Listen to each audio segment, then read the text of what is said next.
하나님께서 사순절 네 번째 주일 우리에게 주시는 말씀은 누가복음 23장 26절에서 43절까지 말씀입니다. 그들이 예수를 끌고 갈 때 시몬이라는 구레네 사람이 시골에서 오는 것을 붙들어 그에게 십자가를 지워 예수를 따르게 하더라. 또 백성과 및 그를 위하여 가슴을 치며 슬피 우는 여자의 큰 무리가 따라오는지라. 예수께서 돌이켜 그들을 향하여 이르시되 예루살렘의 딸들아, 나를 위하여 울지 말고 너희와 너희 자녀를 위하여 울라. 보라, 날이 이르면 사람이 말하기를 잉태하지 못한 이와 해산하지 못한 배와 먹이지 못한 젖이 복이 있다 하리라. 그때 사람이 산들을 대하여 우리 위에 무너지라 하며 작은 산들을 대하여 우리를 덮으라 하리라. 푸른 나무에도 이같이 하거늘 마른 나무에게는 어떻게 되리요 하시니라. 또 다른 두 행악자도 사형을 받게 되어 예수와 함께 끌려가니라. 해골이라 하는 곳에 이르러 거기서 예수를 십자가에 못 박고 두 행악자도 그렇게 하니 하나는 우편에 하나는 좌편에 있더라. 이에 예수께서 이르시되 아버지, 저들을 사하여 주옵소서. 자기들이 하는 것을 알지 못함이니이다 하시더라. 그들이 그의 옷을 나눠 제비 뽑을새 백성은 서서 구경하는데 관리들은 비웃어 이르되 저가 남을 구원하였으니 만일 하나님이 택하신 자 그리스도이면 자신도 구원할지어다 하고 군인들도 희롱하면서 나와 신포도들을 주며 이르되 내가 만일 유대인의 왕이면 내가 너를 구원하라 하더라. 위에 그는 위에 있는 유대인의 왕이라 쓴 패가 있더라. 달린 행악자 중 하나는 비방하여 이르되 내가 그리스도가 아니냐, 너와 우리를 구원하라 하되 하나는 그 사람을 꾸짖어 이르되 내가 동일한 정죄를 받고서도 하나님을 두려워하지 아니하느냐. 우리는 우리가 행한 일에 상당한 보응을 받는 것이니 이에 당연하거니와 이 사람이 행한 것은 옳지 않은 것이 없느니라 하고 이르되 예수여, 당신의 나라에 임하실 때에 나를 기억하소서 하니 예수께서 이르시되 내가 진실로 내게 이르노니 오늘 내가 나와 함께 낙원에 있으리라 하시니라. 아멘. 이것은 하나님의 말씀입니다. 오늘은 사순절 십자가의 말씀 우리가 함께 세 번째 시간으로 묵상하는데요. 십자가 아래에 있는 그런 사람들에 대해서 함께 나누어 보도록 하겠습니다. 지난 시간 우리는 예수님이 십자가를 질 때 예수님을 배신한 제자 가룟 유다와 또 도망친 제자인 베드로를 살펴보았습니다. 가룟 유다는 자신의 뜻과 예수님의 뜻이 달라서 예수님을 배신하였고, 이 베드로는 예수님과의 의리는 있었지만 예수님의 정작 자신과의 거리가 너무 멀찍이 그것을 유지하다가 결국 멀어져 주님을 떠났습니다. 오늘 말씀에서는 주님을 배신하고 떠났던 제자들이 아니고 예수님의 십자가를 따랐던 사람들을 살펴보면서 우리는 어떻게 하면 주님의 십자가 아래에 있을 수 있는지 하나님이 우리에게 주시는 말씀을 함께 받도록 하겠습니다. 예수님이 십자가에 달리신 그 모습은 2000년 전부터 지금까지 수많은 성화로 우리에게 그려졌습니다. 보통 예수님의 십자가를 그린 성화들은 대부분 예수님이 중앙에 있고요, 아래 사람들이 예수님을 바라보고 있습니다. 십자가에 대한 성화는 거의 이런 구도를 가지고 있습니다.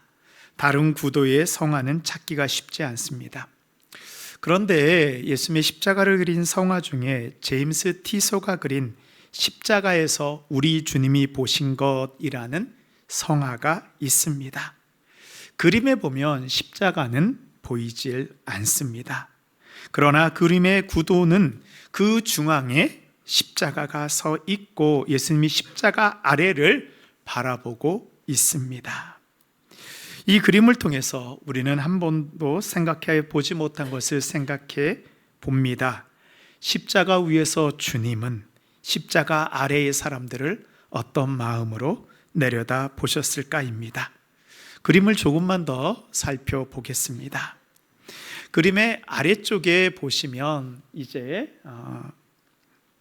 왼쪽에 보면 쉬고 있는 사람이 있는데요, 이 사람은 예수님을 대신하여 십자가를 지고 골고다 언덕으로 올라간 구레네 사람 시몬입니다.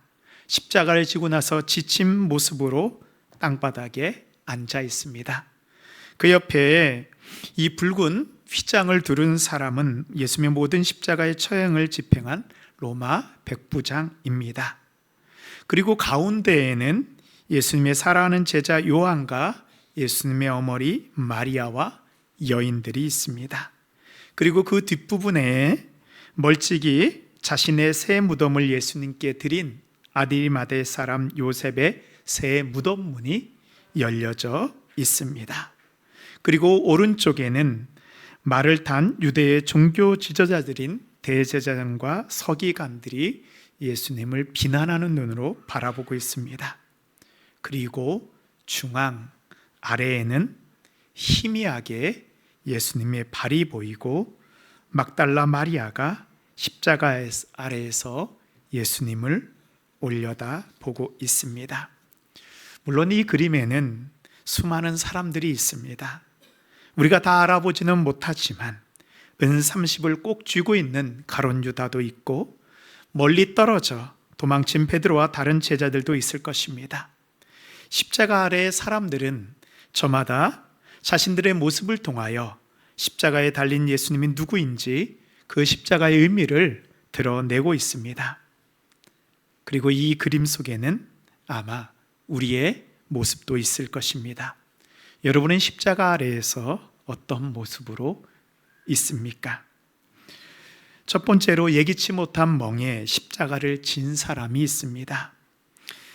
오늘 본문에는 예상하지 못하고 십자가를 진 사람이 나옵니다. 26절 말씀입니다. 그들이 예수를 끌고 갈 때 시몬이라는 구레네 사람이 시골에서 오는 것을 붙들어 그에게 십자가를 지워 예수를 따르게 하더라. 그 사람이 바로 구레네 사람 시몬입니다. 이 구레네는 북아프리카야 이 리비아 동쪽 샤트에 있는 도시입니다. 성경에는 구레네로 불립니다. 이 구레네는요, 북아프리카의 가장 큰 도시인 알렉산드리아 옆에 있는 도시였습니다. 그래서 사람들이 많이 있었고요. 특별히 이 구약 성경에서 남유다가 바벨론에 의해서 멸망당했을 때 전 세계로 흩어진 유대인들, 디아스포라 유대인들이 많이 이곳으로 이주하였습니다. 그래서 이 구레네에는 유대인들의 회당과 유대인 큰 공동체가 있었다고 전해집니다. 그래서 사도행전 2장에는요, 또 이 구레네 사람들이 많이 등장합니다. 2장 10절에 보면 부르기아와 밤빌리아, 애국가 및 구레네에 가까운 리비아 여러 지방에 사는 사람들과 로마로부터 온 나그네 곧 유대인과 유대교에 들어온 사람들과 예루살렘에 순례를 오는 유대인 가운데 구레네라는 지명이 많이 나올 정도로 많은 유대인들이 구레네에서 예루살렘으로 순례를 왔습니다. 그래서 예루살렘에는요, 이 구레네 사람들이 모이는 별도의 회당이 따로 있었습니다. 그리고 이들을 부르는 이름이 있었습니다. 키레나이오스, 이 키레나이가 구레네라는 뜻이거든요. 그래서 키레나이오스는 구레네 사람이라고 불렸습니다. 그러니까 예루살렘에서 키레나이오스라고 불리는 사람들의 부류가 있었습니다. 이들은 단순히 고향이 구레네임을 뜻하는 것을 넘어 예루살렘을 그리워하며 머나먼 이방 땅에서 나그네로 살아가는 모든 디아스포라 유대인들의 그런 간절한 마음을 지칭하기도 합니다. 이 구레네에 살고 있는 유대인들, 물론 전 세계에 흩어져 있는 모든 유대인들은 이 이스라엘의 3대 명절이 되면요, 예루살렘에 와서 성전에 와서 제사를 드리며 율법에 따라 자기들의 몸을 보여야 합니다. 그리고 가장 큰 명절인 6월절에는 더 많은 사람들이 모이게 됩니다. 그 중에 시몬이라는 사람은 자신뿐만 아니라 두 자녀와 아내를 데려올 정도로 율법에 열심히 있는 사람이었습니다. 마가복음 15장 21절 보시면 마침 알렉산더와 루포의 아버지인 구레네 사람 시몬이 시골로부터 와서 지나가는데 그들이 그를 억지로 같이 가게 하여 예수의 십자가를 지우고, 6월절 절기에 맞추어 예루살렘에 도착한 구레네 시몬은 많은 사람들이 모여 있는 것을 보고 무슨 일이 있었는지 함께 길가에 서 있었습니다. 그런데 자기 눈앞에 있는 로마 병사가 십자가를 지고 있는 한 사람을 때리며 끌고 오는 것입니다.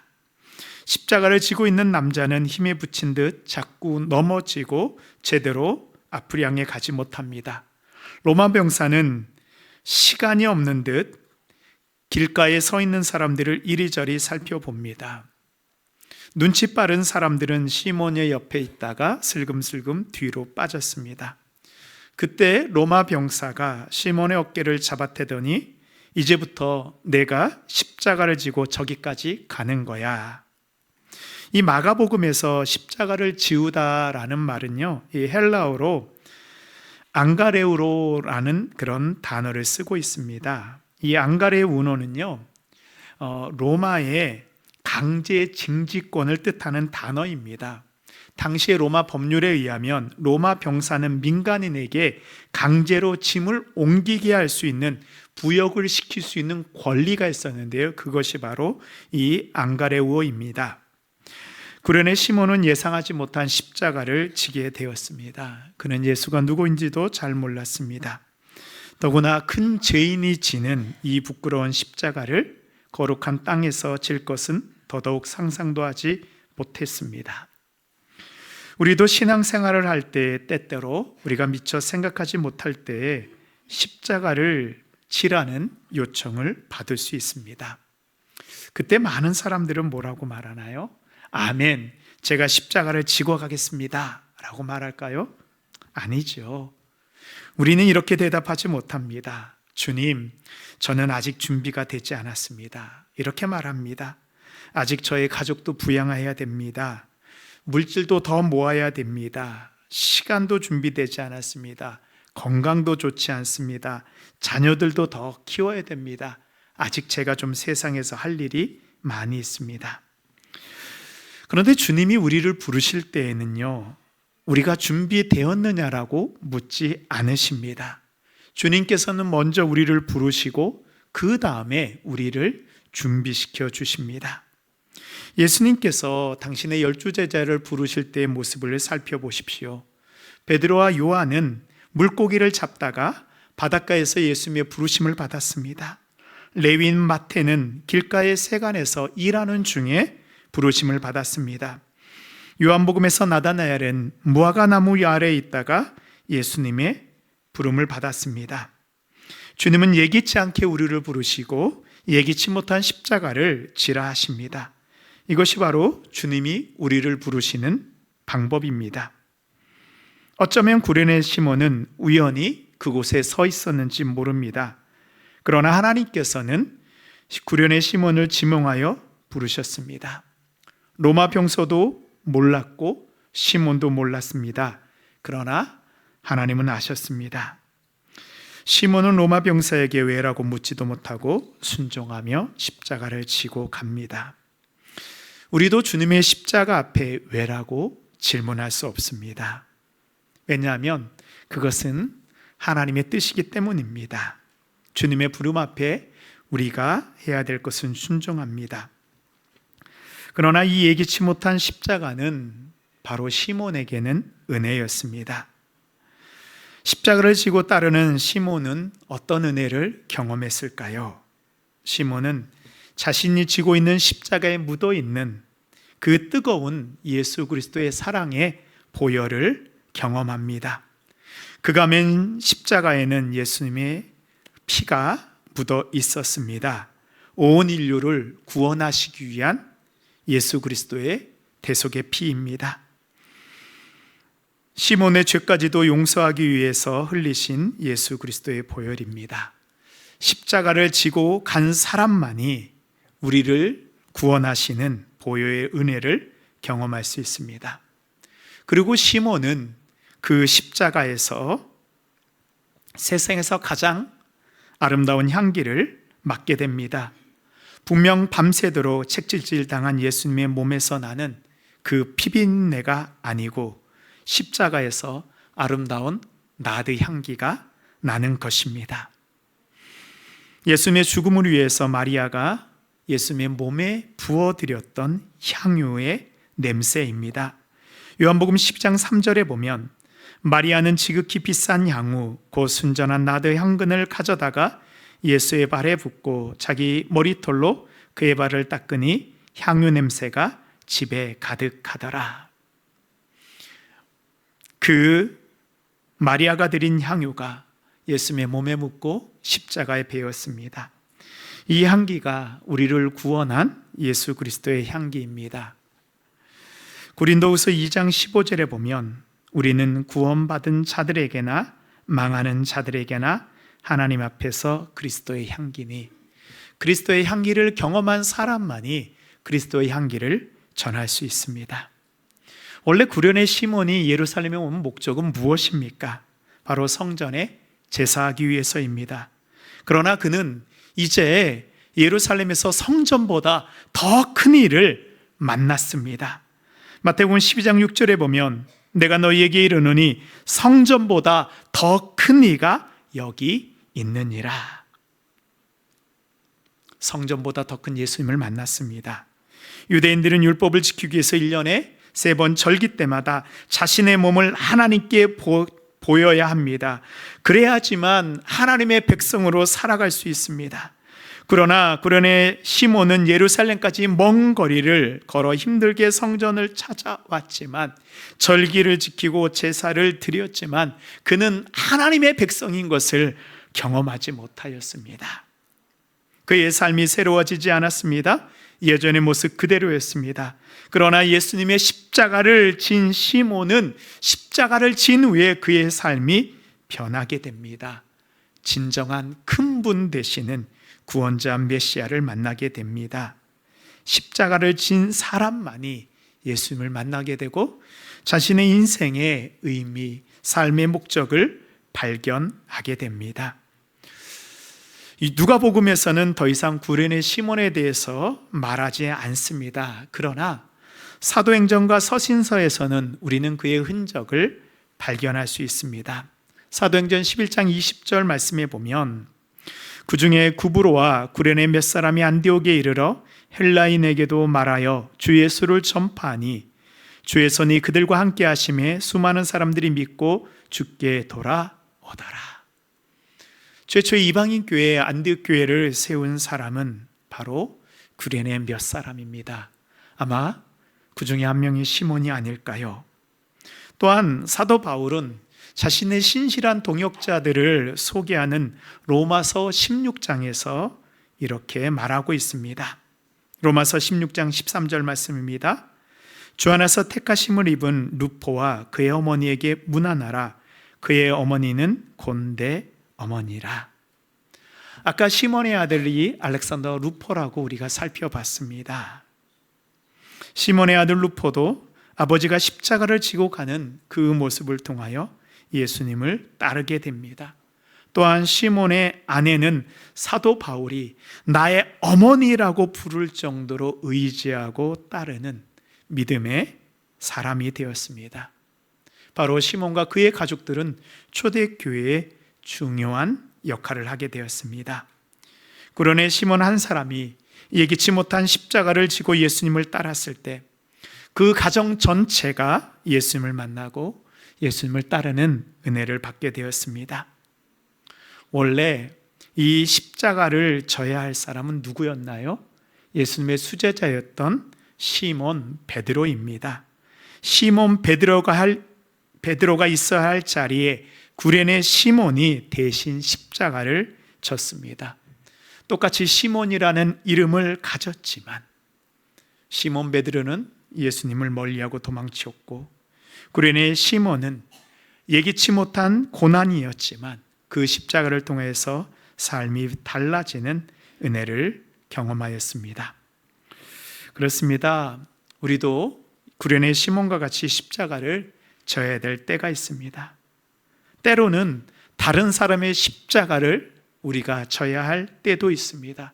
그것이 가족이라는 십자가일 수도 있고, 직업이라는 십자가일 수도 있고, 또한 질병이라는 십자가일 수도 있습니다. 세상 사람들은 십자가를 지는 우리를 어리석다고 말하기도 합니다. 그러나 십자가는 어리석지 않습니다. 십자가는 능력입니다. 사도 바울은 고린도전서 1장 18절에서 이렇게 십자가를 고백하고 있습니다. 우리도 함께 고백해 보도록 하겠습니다. 십자가의 도가 멸망하는 자들에게는 미련한 것이요 구원을 받은 우리에게는 하나님의 능력이라. 아멘. 우리에게는 하나님의 능력입니다. 여러분에게 임한 예기치 못한 십자가가 있습니까? 그것이 바로 하나님의 능력이요 은혜입니다. 두 번째로 마지막까지 예수님을 따라온 여인들이 십자가 아래에 있습니다. 예수님이 십자가를 지고 따라갈 때 함께 했던 사람들이 있었습니다. 27절에 보면 또 백성과 그를 위하여 가슴을 치며 슬피우는 여자의 큰 무리가 따라오는지라. 예수님의 마지막 순간 제자들이 도망친 그 빈 자리를 여인들이 지키고 있습니다. 요한복음에서는 그들의 이름을 말하고 있습니다. 요한복음 19장에 보면 예수의 십자가 곁에는 그 어머니와 이모와 글로바의 아내 마리아와 막달라 마리아가 섰는지라 라고 말하고 있습니다. 예수님의 어머니 마리아, 야곱의 어머니 마리와 막달라 마리아라고 기록하고 있습니다. 이들은 모두 어디에서 왔을까요? 49절에 보면 예수를 아는 자들과 갈릴리로부터 따라온 여자들도 다 멀리 있어서 이 일을 보는지라. 이들은 모두 예루살렘부터 멀리 떨어진 갈릴리로부터 따라온 여인들입니다. 그 중에서 막달라 마리아는 7 귀신 들려서 그녀의 삶이 무너졌던 사람입니다. 누가복음 8장 2절에 보면 또 악한 악귀를 쫓아내심과 병 고침을 받은 어떤 여자들 곧 7 귀신이 나간 자 막달라인이라 하는 마리아와, 이 막달라는 갈릴리 위에 있는 도시의 이름입니다. 그래서 막달라 마리아는 막달라에서 온 마리아라는 뜻을 가지고 있습니다. 모두에게 버려진 그녀의 삶을 주님이 찾아오셔서 그녀 안에 있는 모든 더러운 것과 악한 것을 쫓아내시어 새로운 삶을 살게 하셨습니다. 예수님을 따라온 여인들은 모두 예수님으로부터 큰 사랑을 받았습니다. 그 사랑을 경험한 여인들은 기쁠 때만 예수님을 따른 것이 아니고, 영광스러울 때만 그 자리에 함께 있던 것이 아니고, 슬플 때에도 비천한 자리에도 계산하지 않고 주님을 따랐습니다. 예수님이 가신 곳에는 늘 그녀들이 있었습니다. 당시에 마리아는 여인들 가운데 가장 흔한 이름이었습니다. 마리아는 히브리어로 미리암, 우리 모세의 누리 미리암 알죠? 이 미리암은 헬라어로 마리아입니다. 우리를 치면 영이야 미자야 같은 흔한 이름입니다. 세상은 이렇게 흔한 사람에게 주목하지 않습니다. 그러나 성경에서는 주님을 묵묵히 그리고 끝까지 따라온 그 여인들을 주목하였습니다. 마리아 앞에 여인들을 각각 구분하는 가족 관계나 지역의 이름을 넣었습니다. 왜 이렇게 하나하나 다 구분하였을까요? 가장 흔한 이름이지만 모두 예수님과의 깊은 만남을 가졌습니다. 하나님께서는 한 명 한 명 그녀들의 이름과 삶을 기억해 주시고 당신의 생명책에 기록해 주신다는 증거입니다. 누가복음은 누가 진짜 제자인지 우리에게 말씀해 주고 있습니다. 도망친 제자들이 아니고 예수님을 끝까지 따라온 그 여인들이 진정한 제자라는 사실입니다. 그러면 이 여인들은 어디까지 예수님을 따랐을까요? 우리 55절에 보면 갈릴리에서 예수와 함께 온 여자들이 뒤를 따라 그 무덤과 그의 시체를 어디에 두었는지 보고, 예수님이 돌아가시고 예수님이 무덤에 들어가자 여인들은 예수의 무덤까지, 죽음의 장소까지 따라와 그들의 두 눈으로 확인하였습니다. 마가복음 16장 1절에 보면 안식일이 지남에 막달라 마리아와 야고보의 어머니 마리아와 또 살로메가 가서 예수께 바르기 위하여 향품을 사다 두었다가 안식 후 첫날 매우 일찍이 해 돋을 때에 그 무덤으로 가며, 여인들은 안식일이냐는 3일째 새벽 제일 먼저 무덤으로 달려갔습니다. 장례도 제대로 치르지 못한 예수님을 위해서 향품을 준비하여 주일 새벽 주님의 무덤으로 간 사람들은 바로 이 여인들 뿐입니다. 이 여인들이 원래 준비한 것은 예수님의 장례였습니다. 그러나 예수님의 무덤까지 따라온 여인들이 목도한 장면은 무엇이었을까요? 마가복음 16장 9절에는 예수께서 안식 후 첫날 이른 아침에 살아나신 후에 전에 7 귀신을 쫓아내어 주신 막달라 마리아에게 먼저 보이시니, 먼저라는 단어에 우리의 마음이 꽂힙니다.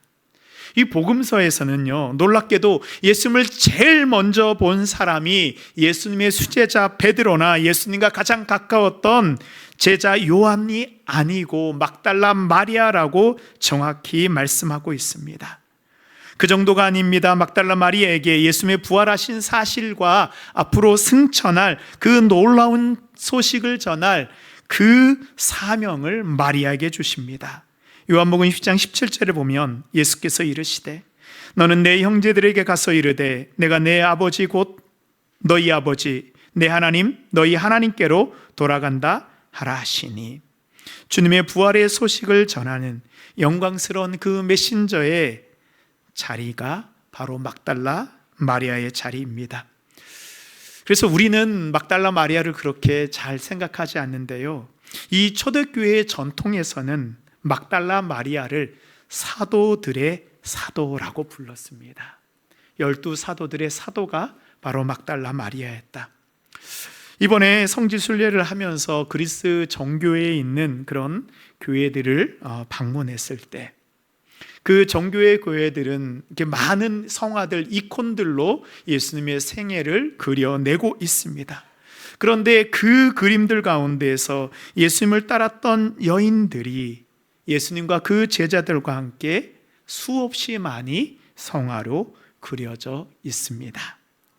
이들은 제자라고 불리지도 않았지만 제자들보다도 더 위대하게 쓰임 받았습니다.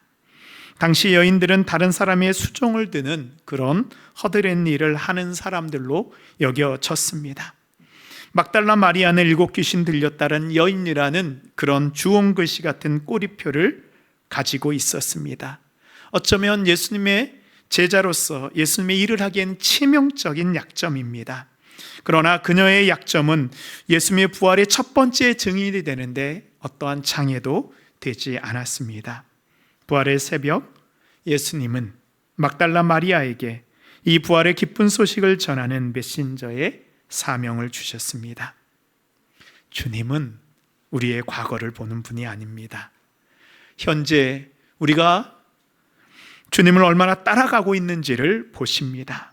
주님께서는 우리 아픔과 상처를 회복시키시고 그 회복의 자리가 주님의 영광을 가장 먼저 목격하고 주님을 전하는 은혜의 자리로 사용하십니다.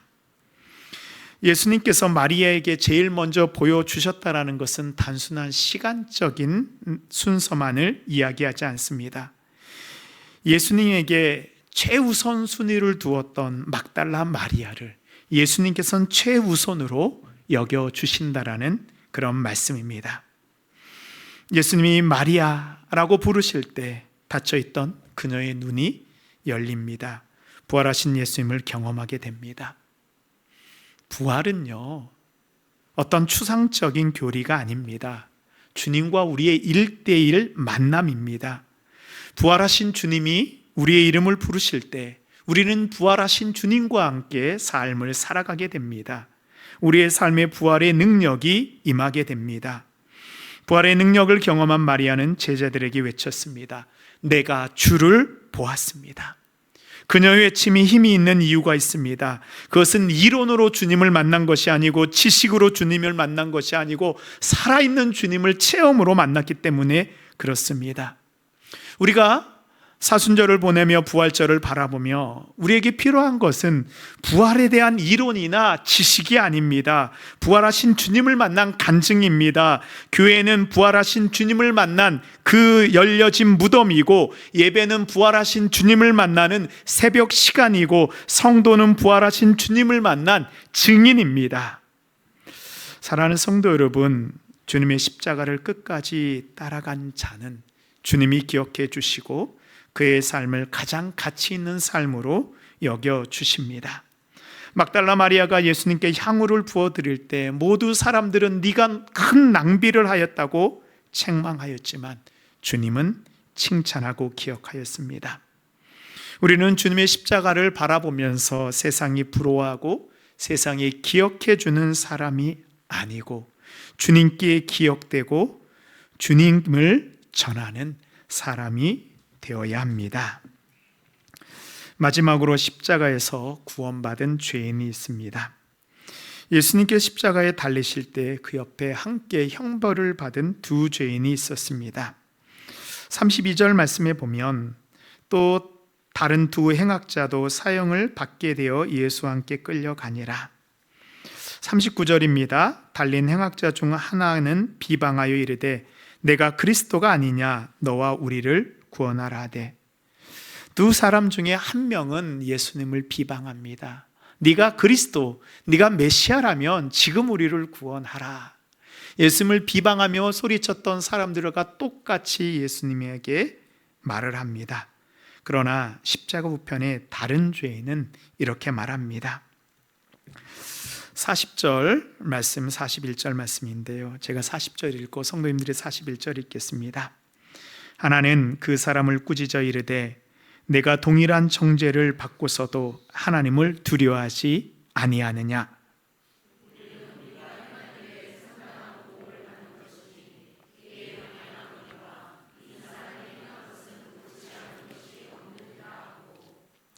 아멘. 이 사람은 예수님이 행한 것 중에 옳지 않은 것이 없다라고 말하고 있습니다.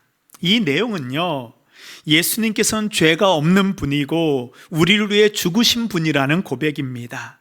예수님을 구원자로 믿었습니다. 두 죄인 모두 예수님의 십자가 옆에 있었지만 십자가의 옆에 있을지라도 그들의 운명은 갈라졌습니다. 한 명은 구원을 받고 한 명은 심판을 받았습니다. 이들이 버림받고 구원받은 이유는 하나입니다. 그들의 과거의 잘못이나 죄로 인해서 구원받고 심판받은 것이 아니고 십자가 위에 달린 예수 그리스도를 대하는 태도로 인해서 그들의 영원한 삶이 결정되었습니다. 마지막까지 예수님을 비방하고 거부했던 행악자는 영원한 심판을 피하지 못했고, 마지막까지 그분을 의지했던 행악자는 천국 하나님의 나라로 인도함을 받았습니다. 이 장면을 보면서 어떻게 이 행악자는 예수님을 의인으로 메시아로 믿었을까? 그 십자가의 형벌의 시간에 어떻게 예수님을 구원자로 믿을 수가 있었을까라는 질문이 우리에게 있습니다. 32절과 39절 행간을 통해서 우리는 이 죄인의 마음을 헤아릴 수 있습니다. 이 죄인은 십자가 위에서 예수님이 하신 그 7가지 가상 7원의 말씀을 모두 다 듣고 있었습니다. 그리고 오늘 말씀에 나오는 이 34절의 말씀, 이에 예수께서 이르시되 아버지 저들을 사하여 주옵소서, 자기들이 하는 것을 알지 못함이니이다 하시더라. 자신을 죽이려고 하는 자들까지도 모두 용서해 달라는 예수님의 기도에, 그 행악자는 예수님의 기도의 소리에 귀를 기울였습니다. 예수님이 하시는 기도를 자신에게 하는 기도로 받아들였습니다. 그리고 예수님 앞에 이렇게 고백합니다. 이르되 예수여, 당신의 나라에 임하실 때 나를 기억하소서. 예수님 당신의 나라에 들어가실 때, 아니 당신의 나라가 지금 이 십자가 위에 임하실 때 나를 기억하여 주십시오. 이 기도는 믿음이 없으면 드리지 못하는 기도입니다. 마지막 순간에 마지막으로 드린 기도입니다. 십자가 옆에 분명히 두 사람이 있었습니다. 한 사람은 십자가를 믿지 못하여 저주를 하였고, 한 사람은 예수님의 십자가가 자신을 구원하고 하나님 나라가 임하게 하는 믿음의 길임을 고백하였습니다. 그 기도에 주님이 응답해 주십니다. 예수께서 이르시되 내가 진실로 내게 이르노니 오늘 내가 나와 함께 낙원에 있으리라. 마지막 기도에 예수님이 응답해 주십니다. 성경에서 어쩜 가장 큰 은혜를 받은 사람이 있다면 베드로도 아니고 요한도 아니고 바울도 아닐 것입니다. 바로 마지막 순간에 구원받은 예수님 우편의 죄인입니다. 그 한 사람이 예수님이 숨을 거두시기까지 찾으시던 잃은 자였습니다. 예수님께서는 이렇게 말씀하셨습니다. 누가복음 19장 10절에 보면 인자가 온 것은 잃어버린 자를 찾아 구원하려 함이니라. 예수님이 마지막까지 그 잃어버린 한 사람을 십자가에서 찾으셨습니다. 저는 복음을 전하는 전도자입니다. 그러다 보니 복음을 전하는 자리에 가게 됩니다. 병상에 있는 분들, 요양원에 있는 분들도 많이 찾아갑니다. 이분들은 병이 깊어 생이 얼마 남지 않았고 또 연로하시어 아무것도 할 수 없습니다. 어쩌면 세상의 눈으로 보면 이분들에게는 희망이 없습니다. 사실 이런 자리를 찾아가는 목사인 저도 쉽지 않은 신방입니다. 그러나 그 자리가 주님께서 가장 많이 역사하시는 자리입니다. 예전 목회지에서 어느 성도님이 자신이 아는 지인을 전도를 하셨습니다. 교회에 처음 오신 그 분을 얼굴을 보니 얼굴이 시커먼 것이 비전문가인 제가 봐도 건강이 좋지 않아 보였습니다. 이분은 예수님을 오랫동안 떠났다가 친구의 인도로 다시 교회에 나왔습니다. 저는 그분에게 복음을 전하고 그분은 다시 예수님을 믿고 자신의 삶을 회개하며 주님의 자녀가 되기로 결단하였습니다. 그렇게 몇 주 동안 너무나도 행복하게 신앙생활을 하셨습니다. 근데 한 두세 주 연락이 되지 않다가 그분이 천국에 가셨다라는 연락을 받았습니다. 가족들이 조용히 장례를 치루어 이제서야 연락을 한다고 하였습니다. 저는 그분을 생각할 때 예수님의 십자가 오른편에 있는 강도의 모습이 떠오릅니다. 그 오른편 강도는 그의 마지막 순간에 예수님을 만나는 그 은혜를 받았습니다. 저는 목회자로서 우리가 해야 되는 마지막 일이 있다라면 바로 예수님을 전하는 것이라고 생각합니다.